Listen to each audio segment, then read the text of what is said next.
जय Shri Krishna, Vande Mataram. GK master class में स्वागत है। अपने राजस्थान के किसान आंदोलन टॉपिक चल रहा है और राजस्थान के किसान आंदोलन में हमने बिजोलिया, बेगू और बूंदी किसान आंदोलन कंप्लीट कर लिए हैं। अगला अपना किसान आंदोलन है वो है आपका अलवर किसान आंदोलन। कौन सा है? अलवर किसान आंदोलन। ये ज़्यादा बड़ा नहीं है लेकिन इसके क्वेश्चंस अच्छे बनते हैं। तो अपन स्टार्ट कर रहे हैं और पहले मैं आपको वही चीज़ें क्लियर करूंगा जो क्वेश्चंस क्या आते हैं, उसके बाद अपन इसके डिटेल में बात करेंगे। तो देखो, ध्यान देना, सबसे पहले अलवर किसान आंदोलन कब हुआ? तो ध्यान दें, बेगू किसान आंदोलन और अलवर किसान आंदोलन का टाइम सेम है। तो बेगू किसान आंदोलन का समय क्या था? 1921 से 1925 तक, यानी कि ये आंदोलन भी है 1921 से 1925 तक चला था। कौन सा आंदोलन? अलवर किसान आंदोलन। पहला क्वेश्चन ये बनता है। दूसरा क्वेश्चन बनता है कि अलवर किसान आंदोलन हुआ था तब अलवर के शासक कौन थे? अलवर के शासक कौन थे? तो सीधी सी बात करें तो देखो, जय सिंह नाम आता है और अगर जय सिंह नहीं होगा तो जयदेव सिंह हो सकता है। तो आपको कंफ्यूज नहीं होना है। तो इनके समय में ये किसान आंदोलन हुआ था। अब एक चीज़ और बात करें कि अलवर किसान आंदोलन जो हुआ था वो क्यों हुआ था, ये इंपॉर्टेंट मायने रखता है। कहीं कहीं पर हम इसको सुअर विरोधी आंदोलन भी कहते हैं। क्या कहते हैं? सुअर विरोधी आंदोलन। वो मैं आगे बात करूंगा, लेकिन उससे पहले ध्यान देना कि यह आंदोलन क्यों हुआ था। देखो, यहां पर अलवर रियासत में, कहां पर? अलवर रियासत में लगभग 80% भूमि, कितना? 80% भूमि थी खालसा।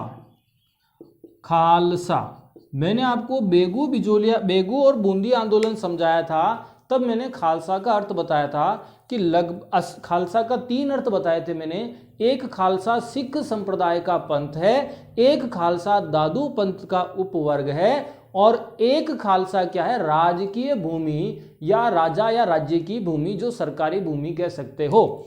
तो राजकीय भूमि यानी कि खालसा भूमि कितनी थी? 80%। यानी कि सीधी जय सिंह के अंडर में बोलो चाहे अलवर रियासत के अंडर में बोलो, तो वो खालसा भूमि थी।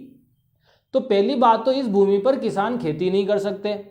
अब बची कुची पे थोड़ी बहुत पे वो खेती कर रहे हैं, ठीक है। अब क्या हुआ कि एक तो ये कारण हो गया, खालसा भूमि थी, किसानों के पास बहुत कम भूमि थी। दूसरा कारण क्या हुआ, ध्यान से सुने, अलवर रियासत ने ठीक है, भूमि बंदोबस्त के नए नियम बना दिए।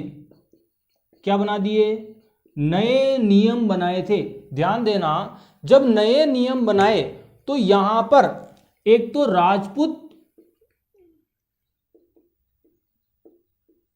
राजपूत किसान भी होते थे और राजपूतों में सभी के पास राज्य तो नहीं होता था, कोई उच्च वर्ग में होते थे, पैसे वाले धनी व्यक्ति होते थे। राजपूतों में कुछ की कंडीशन, आर्थिक इकोनॉमिक कंडीशन कमजोर होती थी, तो वो क्या करते थे? खेती वगैरह करते थे।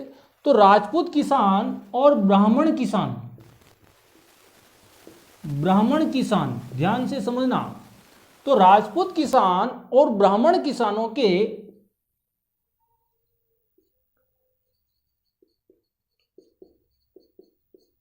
अधिकारों में कटौती कर दी गई। सब क्या कर दी गई? कटौती कर दी गई। यानी कि उनको जो सुख सुविधाएं, जो अपन कह सकते हैं सुविधाएं मिलती थी, जो उनको रियासत की तरफ से रियायतें मिलती थी, उन सब में कटौती कर दी गई। यानी कि उनकी रियासतें, उनकी जो सुविधाएं मिलती थी, उनको अलग तरीके से वो सब समाप्त कर दी गई। कटौती का मतलब है कि उनके अधिकारों को, बहुत सारे अधिकारों को क्या कर दिया गया? समाप्त कर दिया गया। जैसे हम बोलते हैं सब्सिडी देना, बहुत सारी छूट मिलती है। एग्जाम्पल वर्तमान का आधार मान के बता रहा हूं। तो पहले जो किसान थे, जैसे राजपूत किसान है, ब्राह्मण किसान है, ये थोड़े उच्च वर्ग में आते थे, तो इनको कुछ रियासत की तरफ से जो है वो क्या दी जाती थी? रियायतें दी जाती थी। ठीक है, तो वो सब समाप्त कर दी गई। तो अलवर में किसान आंदोलन होने के कारण में एक तो हम पढ़ते हैं कि 80% भूमि थी, तो पहले ही किसानों को भूमि जोतने के लिए कम भूमि मिली हुई थी, और रियासत ने भूमिमस्त के नियम चेंज कर दिए। राजपूत किसान और ब्राह्मण किसान, ये शब्द ध्यान रखना, आज तक ऐसा प्रश्न आया नहीं, आ जावे कि राजपूत किसान और ब्राह्मण किसानों ने विद्रोह कहाँ किया, तो आंख मीच करके आपको अलवर करना है, इस चीज को ध्यान देना, ये कोई ध्यान नहीं देता है। समझ में आ रहा है? मैं गवर्नमेंट बुक की डेटा ही लिखवा रहा हूं, कोई बुक से इधर उधर से मैंने कॉपी मार के नहीं बता रहा हूं। ध्यान देना, सारी चीजें मैं आपको ऑथेंटिक डेटा पढ़ाऊंगा। तो राजपूत किसान और ब्राह्मण किसानों के अधिकारों में कटौती हो गई, भूमि बंदोबस्त के नियम चेंज हो गए कि किस किस को खातेदारी करनी, किसको नहीं करनी, और इस जो नियम चेंज हुए उसमें राजपूत किसानों और ब्राह्मण किसानों की बहुत सारी भूमि भी जो है इनको पहले दी गई थी वो भी छीन ली गई, तो इसका विरोध प्रारंभ हुआ। एक मेन कारण और है, वो है अपन कह सकते हैं, तो देखो अगर आप कारणों की बात करें तो एक कारण तो आपके खालसा भूमि वाला हो गया, दूसरा कारण ये हो गया, ठीक है। अब तीसरे कारण की यदि हम बात करें तो इसको यहां पर सुअर विरोधी आंदोलन भी था। ये सुअर विरोधी आंदोलन, इस चीज को आप ध्यान देना अच्छे से, सुअर विरोधी आंदोलन, ये एग्जाम में प्रश्न आता है। सुअर विरोधी आंदोलन का मतलब यह है, ध्यान से समझना, सब लोग जानते होंगे अलवर रियासत के राजा कौन थे। अलवर रियासत के राजा जय सिंह देखो या जयदेव सिंह, इन्होंने एक आदेश जारी किया, ठीक है, एक नियम निकाला कि जो भी जंगली सुअर हैं उनको मारा नहीं जाए, उनको मारा नहीं जाए, उन्हें पाला जाए, अनाज खिलाया जाए।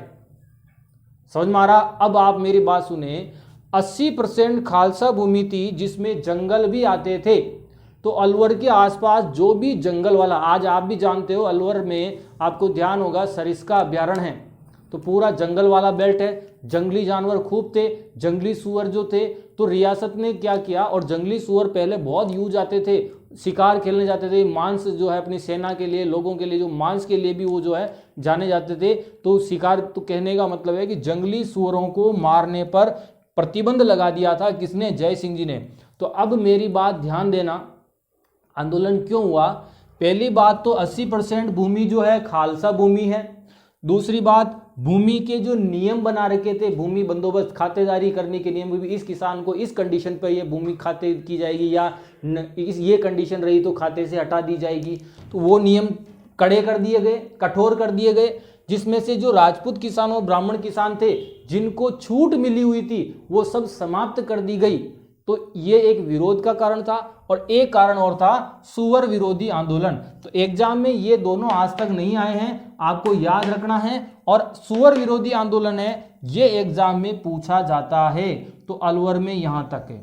अब किसानों ने जो है इन चीजों के विरुद्ध आंदोलन प्रारंभ किया, ध्यान से समझना, केवल प्रेशर डाला।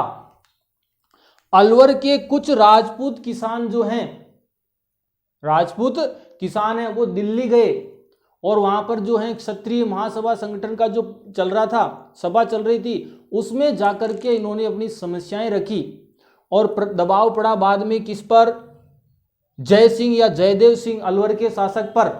तो इन्होंने क्या किया कि कुछ बातें मान ली, किनकी, राजपूत किसानों, और भूमि बंदोबस्त के नियम में थोड़ी सी शिथिलता लेकर के आए, लेकिन गड़बड़ क्या किया इन्होंने। अब आंदोलन शुरू होगा, ध्यान देना। तो सुअर विरोधी आंदोलन हुआ था, ठीक है। अब यहां पर ये सुअर विरोधी आंदोलन जो हुआ था यहां पर 1923 तक चला, 1923 तक चला, और 1923 में ध्यान देना किसानों की बातें मान ली गई, किसानों की मांगें मान ली गई, ध्यान से समझे। कब? 1923 में, 1923 में किसानों की बातें मान ली गई, सुअर विरोधी आंदोलन चला, ये सारी के खिलाफ विरोधी आंदोलन चला। अब जब इनकी बातें मान ली गई तो लगभग आंदोलन समाप्त होने की कंडीशन में था, यूं समझो कि लगभग समाप्त हो चुका था। अब प्रॉब्लम क्या हो गई, कि अलवर रियासत ने, किसने, अलवर रियासत ने 1923 में बातें मान ली और 1924 में ध्यान से समझें, किसानों पर, ठीक है, लगभग जो हैं वो भू राजस्व 25 से 40% तक बढ़ा दिया। अब सोचो 40% तक बढ़ाया, क्या बढ़ाया, भू राजस्व, यानी कि उनका जो भूमि से जो टैक्स लिया जाता था वो भू राजस्व बढ़ा दिया गया था। अब इसमें प्रॉब्लम क्या हो गई, जैसे आज आपने अगर सरकार से, वर्तमान की बात करता हूं, अगर आज आपने सरकार से पैसा ले रखा है, लोन ले रखा है या खेती के ऊपर लोन ले रखा है, केसीसी ले रखी है, तो चुनाव आते हैं तब आसपास सरकार लोगों के लोन माफ कर देती है, या बारिश तेज हो गई, फसल का नुकसान हो गया तो सरकार आपको सब्सिडी देती है, वर्तमान की बात कर रहा हूं। तो पहले भी लोगों को सब्सिडी वगैरह दी जाती थी, बहुत सारी चीजें, तो उनको छूट देते थे। लेकिन ये नए भूमि बंदोबस्त के नियम में आधार पे अलवर में क्या किया गया कि चाहे आपकी फसल बर्बाद हो जाए, चाहे बारिश पड़ जाए, चाहे ओले गिर जाए, चाहे जानवर खा जाए, अलवर रियासत को कोई लेना देना नहीं है, उनको तो उनका भू राजस्व चाहिए। और वो भी 1924 में, ध्यान देना ये डेट, 1924 में अलवर रियासत ने 25 से 40% तक भू राजस्व बढ़ा दिया। अब चाहे आपकी फसल बर्बाद हो, जंगली सुअर खा रहे हो, कोई भी हो, हमारे कोई लेना देना नहीं, हमारा तो टैक्स चाहिए। अब किसान वापस एकत्र हुए साहब।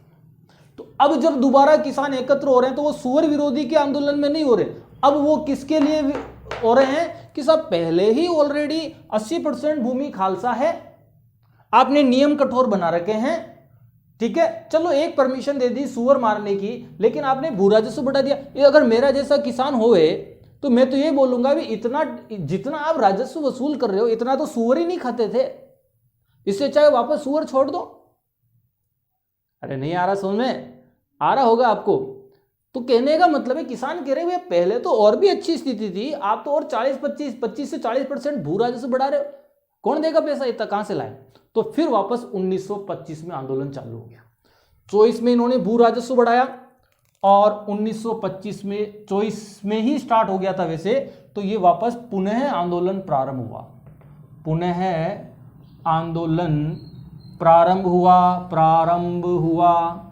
क्या मेरी बात समझ में आ गई? आपको तो डेट याद रखनी, 1921 से 25 याद रखनी, एग्जाम में पुनः प्रारंभ हुआ खत्म हुआ ये नहीं पूछेगा, ठीक है, तो ध्यान देना। अब क्या होता है कि सारे किसान, अलवर किसान आंदोलन में अब मोड़ आता है, ध्यान से समझें। अब सारे किसान जो हैं, सारे किसान नीमूचना गांव में एकत्र हुए। नीमूचना गांव किसके खिलाफ? नई भू राजस्व व्यवस्था के खिलाफ। भी हमारा इतना टैक्स कैसे बढ़ा दिया। सुअर विरोधी तो पहले ही क्लियर हो गया, सुअर को तो रियासत ने मारने की पहले ही परमिशन दे दी। लेकिन एग्जाम में प्रश्न आए कि राजस्थान में सुअर विरोधी आंदोलन कहां पर हुआ था, तो आंसर करना अलवर। यानी कि रियासत ने सुअरों को अनाज खिला करके पाले जाने के आदेश जारी किए थे। आप सुअरों को भगा नहीं सकते हो, मार नहीं सकते हो। इस कंडीशन में यहां पर सुअर विरोधी आंदोलन हुआ था। क्या सबके समझ में आ रहा है क्या? तो ये सुअर विरोधी शब्द आवे तो भी आपको आंसर जो है अलवर करना है। बाद में 1923 में रियासत ने सुअरों को 1923 में सुअरों को मारने की परमिशन दे दी, लेकिन 1924 में टैक्स बढ़ा दिया, तो सुअर से भी खराब मामला हो गया। इसीलिए फिर ये नीमूचना गांव में एकत्र हुए। तब रियासत ने, जय सिंह ने अपनी सेना भेजी, एक आयोग बिठाया, नीमूचना गांव इनका आयोग गया। वहां बाद में आयोग और किसानों के बीच में मीटिंग हुई। आयोग ने जाकर के, ठीक है, आयोग का नाम नहीं मिलता है इसलिए मैं नहीं लिखा रहा हूं, इन्होंने एक बनाया था और उसने नीमूचना गांव में किसानों से बात की और वो वापस रिपोर्ट तैयार करके जय सिंह के पास गए। और बाद में इनकी जो, इनका कह सकते हैं रियासत में जो इन्होंने निर्णय लिया और इन्होंने, जय सिंह ने आदेश दे दिया कि जो है किसानों के जो लोग इकट्ठा हो रहे हैं, जो सभा बन रहे हैं, संगठन जो है विरोध कर रहे हैं, इनको कुचल दिया जाए बर्बरता से। ठीक है, और इसका दमन करो, इस आंदोलन को खत्म करो। तो फिर क्या हुआ कि नीमूचना गांव हत्याकांड हो गया साहब। नीमूचना गांव हत्याकांड होता है साहब, ध्यान देना, ये एग्जाम में पूछा जाता है। नीमूचना हत्याकांड कब हुआ था, तो इसकी डेट पूछी जाती है। तो इसकी डेट है 14 मई। क्या है? 14 मई 1925।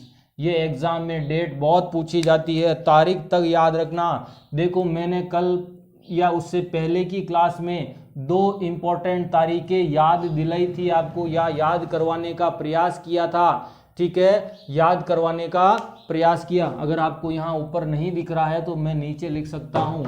तो नीमूचना हत्याकांड जो है ये होता है 14 मई 1925 को अलवर रियासत में हुआ था।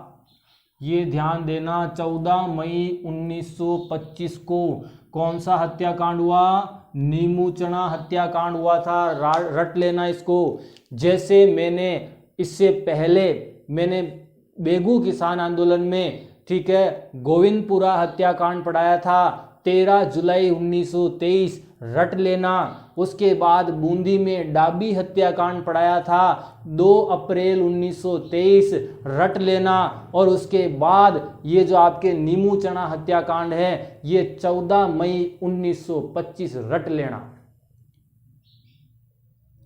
क्या सबके समझ में आ गया? क्या कोई डाउट तो नहीं रहा? ये तारीखें तक एग्जाम में दे के पूछता है तो आपको रट लेना। एग्जाम में डायरेक्ट प्रश्न पूछे कि नीमूचना हत्याकांड का संबंध किस किसान आंदोलन से था, तो अलवर किसान आंदोलन। आपसे पूछे कि राजस्थान में सुअर विरोधी आंदोलन किससे रिलेटेड था, तो अलवर आंदोलन। आपसे पूछे राजस्थान में किस किसान आंदोलन में राजपूत और ब्राह्मणों ने जो है आंदोलन किया था, राजपूत किसान और ब्राह्मण किसानों ने आंदोलन किया था, तो अलवर किसान आंदोलन। क्या सबके समझ में आ गया? और आपसे पूछ ले तो ध्यान देना, 1924 में किसानों पर जो है राजस्व बढ़ाया गया था 25 से 40%। तो भी आपको कंफ्यूज नहीं होना है। क्या सबके समझ में आ गया? तो ये एग्जाम में पूछा जाता है। तो यहाँ पर लोगों को जो है घेर करके गोलीबारी की गई। अब जो है मैं आगे बात करने वाला हूँ, तो एक बार आप इसका स्क्रीनशॉट ले लें, फिर मैं नीमूचना हत्याकांड के बारे में और एक आध और घटनाएं हैं वो मैं आपको अलग से बताने वाला हूँ। एक बार आप इसका स्क्रीनशॉट ले लें।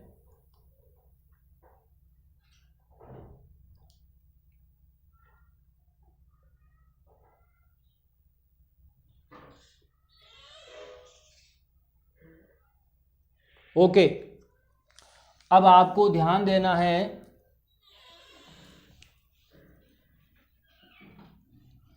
मैं वापस नीमूचना हत्याकांड का जिक्र कर रहा हूं।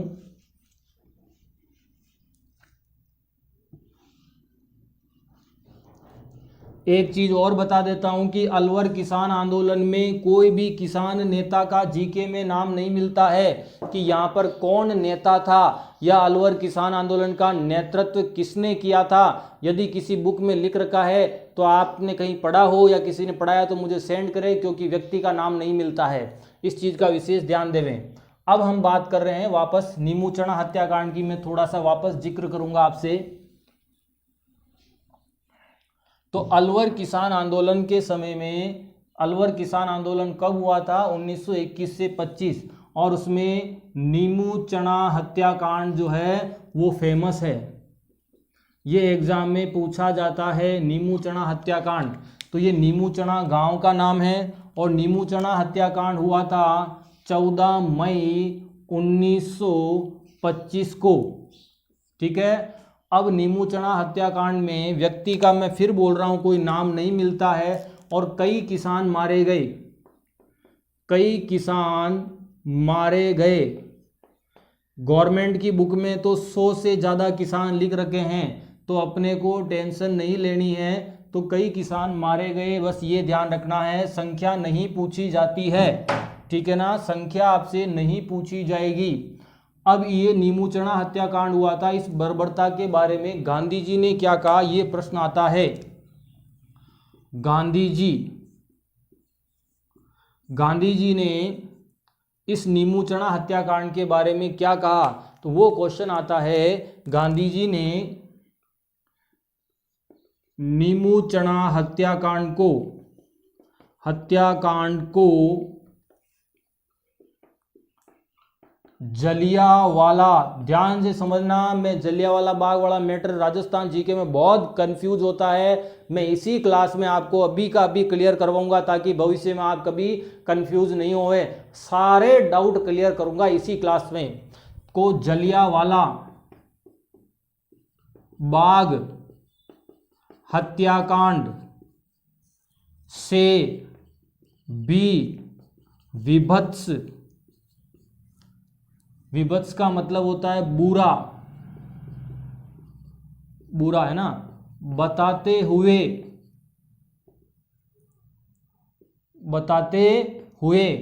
इस हत्याकांड को, इसे दोहरी डायरशाही, और इसको इंग्लिश में कहा था, ठीक है, इंग्लिश में क्या कहा था उसको भी हम जिक्र करते हैं, डायरिज्म डबल डिस्टिल्ड। मेरी इंग्लिश में राइटिंग थोड़ी अच्छी नहीं है, आप समझ लेना, डायरिज्म डबल डिस्टिल्ड, ठीक है, की संज्ञा दी, ये ध्यान रखना। अब मैं इस लाइन को समझाने वाला हूं। तो गांधी जी ने नीमूचणा हत्याकांड के बारे में जो 14 मई को हुआ था उसके बारे में गांधी जी ने क्या कहा कि नीमूचणा हत्याकांड, जलियांवाला बाग, ध्यान से सुनना, जलियांवाला बाग हत्याकांड से भी विभत्स, मतलब जो जलियांवाला बाग हत्याकांड हुआ उससे भी बुरा हुआ, यानी बुरी घटना हुई, और इसे दोहरी डायरशाही कहा जाता है। ये दोहरी डायरशाही आपके एग्जाम में पूछा जाता है, इंग्लिश में जो है डायरिज्म डबल डिस्टिल्ड भी आपको नाम दे सकता है, दोहरी डायरशाही नाम दे सकता है एग्जाम में, कंफ्यूज नहीं होना है। आपके समझ में आ रहा है क्या? तो ध्यान देवें, तो कंफ्यूज नहीं होना। अब मेरी बात सुने, बुक्स में कहीं कहीं पर लिख रखा है कि नीमूचणा हत्याकांड दूसरा जलियांवाला बाग हत्याकांड कहता है राजस्थान में, गलती मत कर देना, ऐसा कोई गवर्नमेंट की ऑथेंटिक बुक में कहीं भी जिक्र नहीं है। मैंने सारी किताबें लगभग देख चुका हूं और उसमें कहीं जिक्र नहीं कि दूसरा जलियांवाला बाग हत्याकांड नीमूचणा है, तो प्रिंटिंग मिस्टेक है। समझ में आ रहा है? अब मैं चीज क्लियर कर रहा हूं। अगर आपसे पूछे, देखो पहली बात तो दोहरी डायरशाही क्यों कहा है, क्योंकि जलियांवाला बाग में जो गोलीबारी करवाई गई थी वो जनरल डायर ने करवाई थी। किसने करवाई थी? जनरल डायर ने। और पब्लिक को घेर करके अंधाधुंध गोलियां चलाई, काफी लोग मारे गए थे। नहीं, असल में उनको ये भी पता नहीं चला कि हम किधर भागें, किधर बचने का प्रयास करें। वैसे ही अलवर में भी यही घटना, नीमूचणा में भी यही घटना हुई थी। कहां पर? नीमूचणा में। तो वो उनको लोगों को ये भी पता नहीं कि अचानक हमला कैसे हो गया, क्या है। और इसको गांधी जी ने कहा कि एक डायरशाही तो जलियांवाला बाग अमृतसर पंजाब में हुई थी, एक डायरशाही तो जनरल डायर वाला मैटर तो वहां हुआ था, और ये दूसरी डायरशाही यहाँ पे इन्होंने लगा दी। किसने लगाई? जय सिंह ने। ये जनरल डायरशाही इसने लगा दी, यहाँ पे जनरल डायर नहीं था। तो इस चीज को ध्यान देना आ जाए तो। और ये देखो लाइन समझना, जलियांवाला बाग हत्याकांड नहीं कहा इन्होंने तो क्या कहा? तुलना की। शब्द को पकड़ना कि जलियांवाला बाग हत्याकांड से भी विभत्स यानी बुरा बताया है, जलियांवाला बाग हत्याकांड नहीं बताया। तो इसलिए नीमूचणा हत्याकांड को राजस्थान का जलियांवाला बाग हत्याकांड नहीं कहा जाता है। ये चीज क्लियर करें। अब मैं आपको एक्स्ट्रा लाइन जो बताने जा रहा हूं उसको थोड़ा सा समझ लेना। अगर आपके एग्जाम में आ जावे,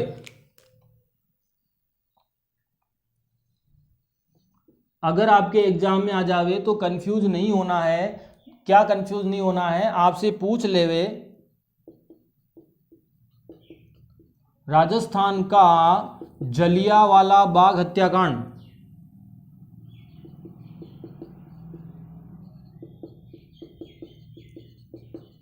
राजस्थान में कोई भी जलियांवाला बाग नहीं है, ये ध्यान रखना। ये तो केवल जलियांवाला बाग हत्याकांड से तुलना की जा रही है। तो राजस्थान का जलियांवाला बाग हत्याकांड किसे कहा जाता है? तो ये ध्यान रखना, मानगढ़ धाम हत्याकांड को कहा जाता है। मानगढ़ धाम या मानगढ़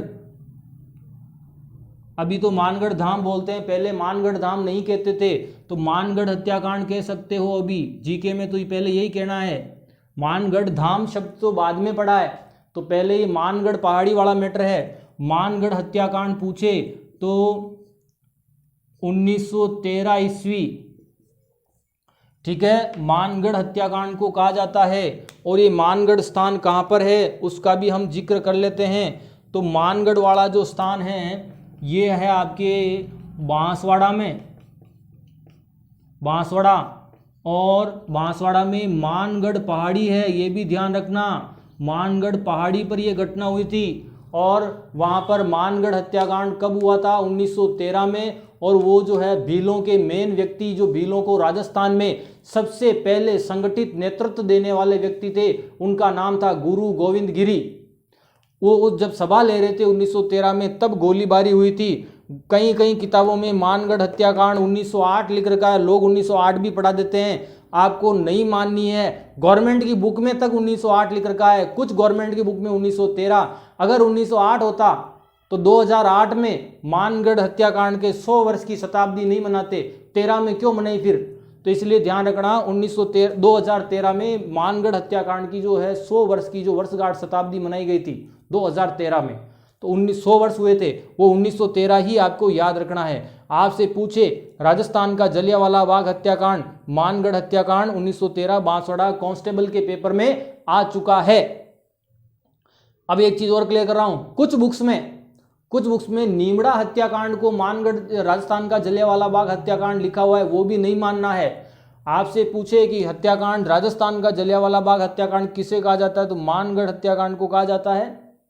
चीज क्लियर है। दूसरी बात, अगर ये ऑप्शन में नहीं हो तो नीमड़ा हत्याकांड देख लेना, अगर नहीं हो तो क्योंकि हमें 4 ऑप्शन में से आंसर लाना है, और वैसे नहीं देगा नीमड़ा हत्याकांड। आगे मैं पढ़ाऊंगा भील आंदोलन में नीमड़ा हत्याकांड भी क्लियर करूंगा, मानगढ़ धाम भी एक एक चीज क्लियर करने वाला हूं आपके लिए।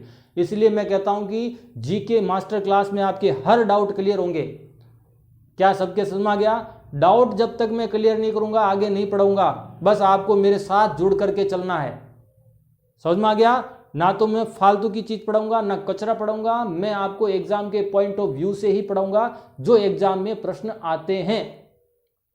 ओके, तो मानगढ़ हत्याकांड 1913 बांसवाड़ा, ये मैटर अलग है, इस चीज को ध्यान देना। ये केवल तुलना की गई, अपने यहाँ कोई जलियांवाला बाग हत्याकांड नहीं है। और गलती से नीमूचना हत्याकांड, ये नीमचना लिख दिया मैंने, इसको नीमूचना ध्यान देना। गलती से नीमूचना हत्याकांड को जो है राजस्थान का जलियांवाला बाग हत्याकांड मत पढ़ लेना।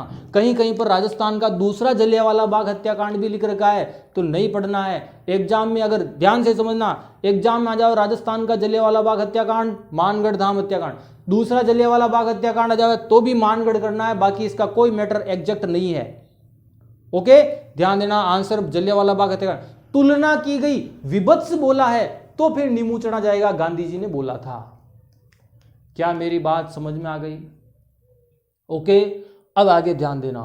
तो जब जलियांवाला बाग नीमूचना हत्याकांड हुआ, बहुत भारी घटना हुई, तो बाद में जो है जय सिंह जी के ऊपर बहुत ज्यादा प्रेशर पड़ा। आगे जब शिकायतें हुई, ठीक है, और उसके बाद जय सिंह जी को हटा भी दिया गया था, प्रशासन से इनको हटा दिया गया था। और बाद में जो है जो भूमि बंदोबस्त अभी मैंने पढ़ाया था, जो नए नियम इन्होंने कठोर बना दिया था अलवर रियासत ने, उसमें शिथिलता लेकर के आए। किसानों को उनके अधिकार दिए गए, राजपूत और ब्राह्मण किसानों को, राजपूत ब्राह्मण किसान का प्रश्न आ जाओ तो अलवर ही करना, राजपूत और ब्राह्मण किसानों को जो है उनके अधिकार दिए गए। और कौन से अधिकार? जो पहले जय सिंह जी ने नियम चेंज किए थे उससे पहले, मतलब 1923 में, 1924 में इन्होंने भूमि बंदोबस्त के जो नियम बदले जय सिंह जी ने, यानी 25 से 40% टैक्स बढ़ा दिया था भू राजस्व, वो सब हटा करके जो पुराना भू राजस्व था और पुराने नियम थे वो ही वापस लागू किए। और 1925 में अलवर किसान आंदोलन दी एंड समाप्त हो गया था। क्या सबके समझ में आ गया? तो अलवर किसान आंदोलन में एक तो आपके सुअर विरोधी आंदोलन याद रखना, उसके बाद नीमूचना हत्याकांड याद रखना, बाकी कोई भी टेंशन नहीं लेनी है, प्रश्न इससे बाहर नहीं मिलेगा। एक बार स्क्रीनशॉट ले लें और ये आपका अलवर किसान आंदोलन कंप्लीट हुआ। डाउट हो तो लेके आए, जितने ज्यादा डाउट पूछेंगे आप उतना मजा आएगा। लेकिन आप डाउट लेके ही नहीं आते हैं। ठीक है, यह सारे डाउट क्लियर हो रहे हैं?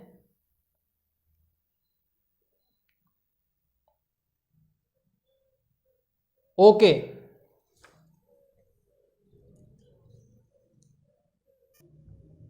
अलवर किसान आंदोलन कंप्लीट हो चुका है। अलवर किसान आंदोलन के बाद मारवाड़ का तोल आंदोलन, बहुत अच्छा आंदोलन है और क्वेश्चन बन रहा है इसका आजकल।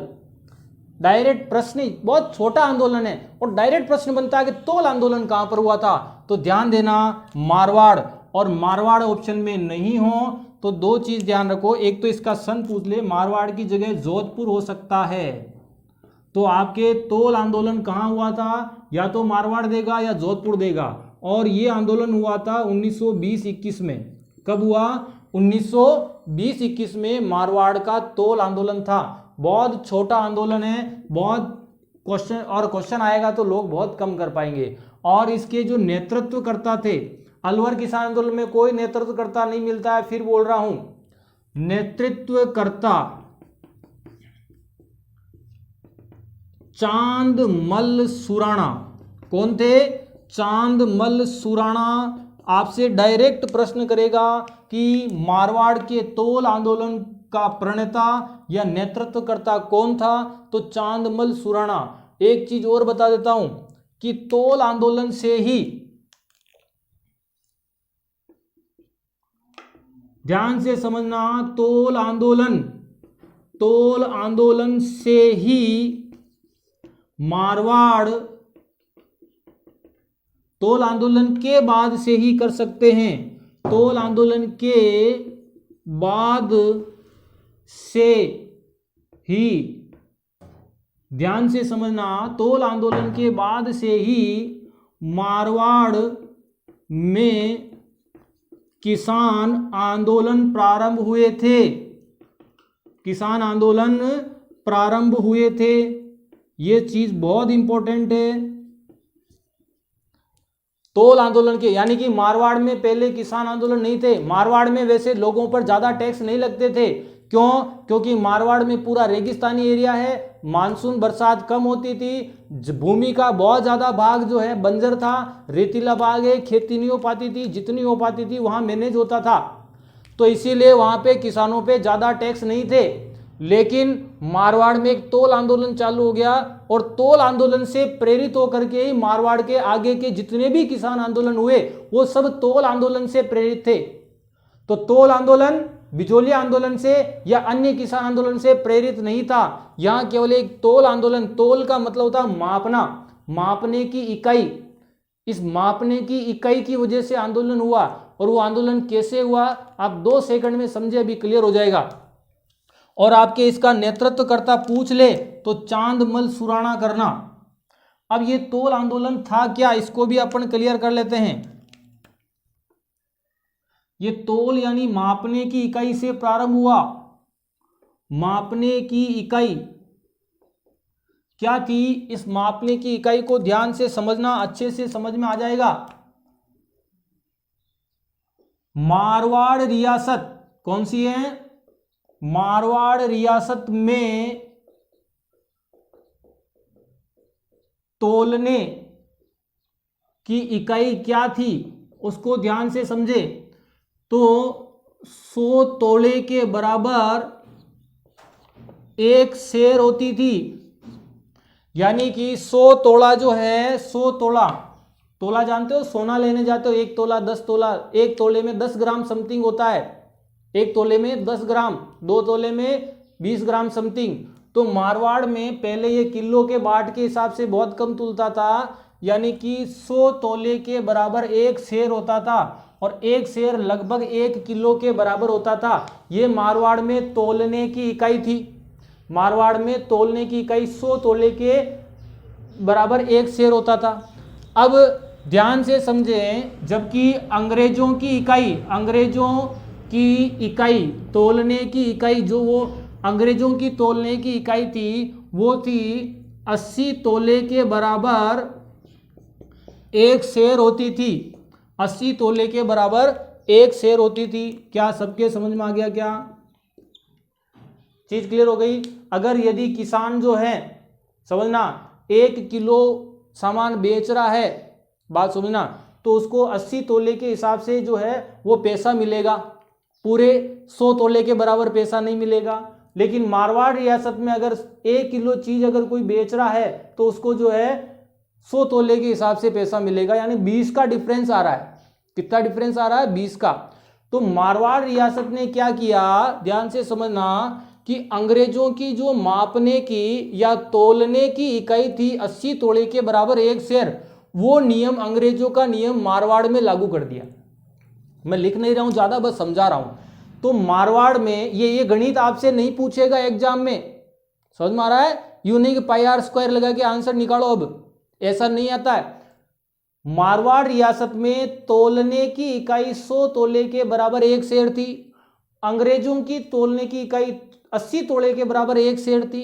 तो मारवाड़ रियासत ने अपनी इस तोलने की इकाई में नियम में परिवर्तन करते हुए अंग्रेजों की तोलने की इकाई लागू कर दी। समझ में आ गया? अब किसानों को नुकसान हो रहा काफी, समझ में आ रहा है? पहले ही बहुत सारी कंडीशन है, अकाल पड़ता है, सूखा पड़ता है, अब तोलने की इकाई में 20 का डायरेक्ट जो है कितने का, 20 तोले का नुकसान हो रहा है वजन के हिसाब से।